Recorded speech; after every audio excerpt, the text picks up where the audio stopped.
guys, it's Miss Donovan. Time for science. So, all last week and on Monday, we talked about the phases of the moon.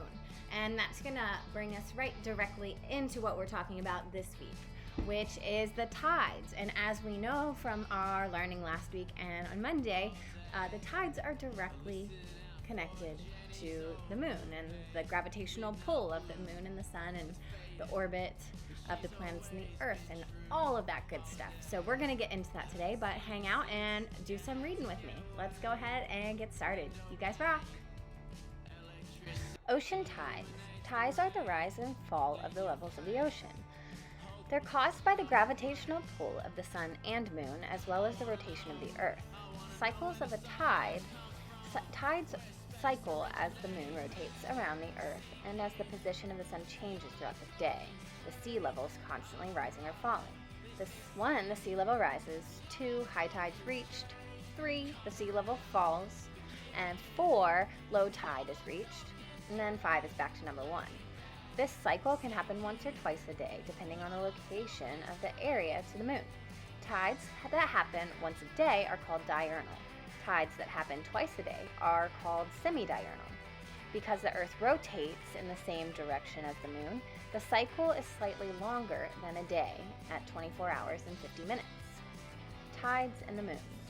While the sun and the rotation of the Earth both have some tidal impact, the location of the moon has the biggest effect on the tide.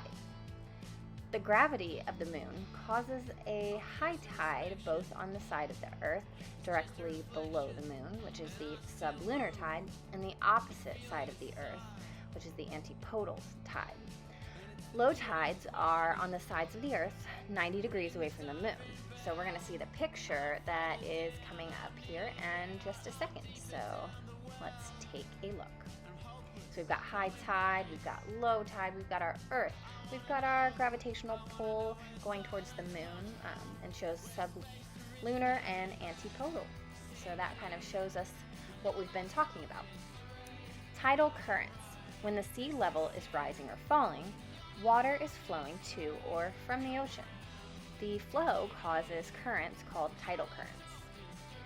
Flood current is a current that occurs at the sea level and is rising towards high tide. Water is flowing towards the shore and away from the ocean. An ebb current occurs as the sea level is dropping towards low tide, and water is flowing away from the shore and towards the ocean. Slack water is actually at the exact time of high tide or low tide, and there is no current, and this time is called slack water. Tidal range. The tidal range is the difference in sea level between low tide and high tide. The tidal range will vary in different locations depending on the location of the sun and the moon, as well as the topography or how the land is of the shoreline. In the open ocean, the tidal range is typically around 2 feet. However, tidal ranges can actually be much larger near the shore, and the largest tidal range is on the coast of the Bay of Fundy in Canada, where the tides can change as much as 40 feet from high to low tide. And that's a pretty big difference, guys. So this is our little diagram that shows our low tide and our high tide as a tidal range. So high tide is actually the point in the tidal cycle where the sea level is at its highest. Low tide is the point in the cycle where the sea level is at its lowest.